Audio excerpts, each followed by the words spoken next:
Welcome back to our channel. Our topic for today is commercial trade policy. Introduction. Commercial trade policy refers to the policy adopted by a government to regulate and control foreign trade of a country.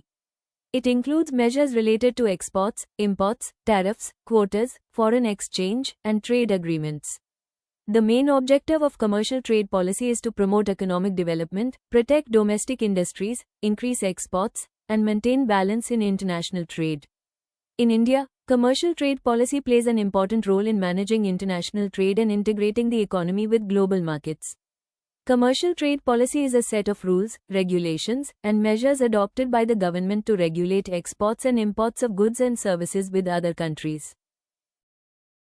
Objectives of commercial trade policy. 1. Promotion of exports. To increase export earnings and foreign exchange reserves. 2. Protection of domestic industries. To protect local industries from excessive foreign competition. 3. Economic development. To encourage industrial growth, employment, and investment. 4. Balance of payments stability. To maintain balance between exports and imports. 5. Import regulation. To control unnecessary imports and conserve foreign exchange. 6. Encouragement of foreign trade. To promote international trade relations and global integration.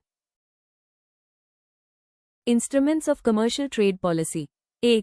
Tariffs taxes imposed on imported goods. Purpose protect domestic industries. Increase government revenue. 2. Quotas limits imposed on quantity of imports or exports. Purpose to restrict excessive imports. 3. Import licensing government permission required for importing certain goods. 4. Subsidies financial assistance provided to domestic producers and exporters. Features of India's commercial trade policy after 1991. After the LPG reforms of 1991, India adopted a more liberal trade policy.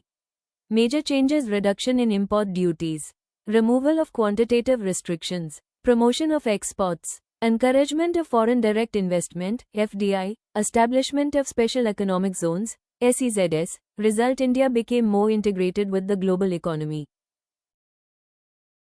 Thank you. If you found this video helpful, don't forget to like, share, and subscribe to our channel for more legal insights. See you in the next one.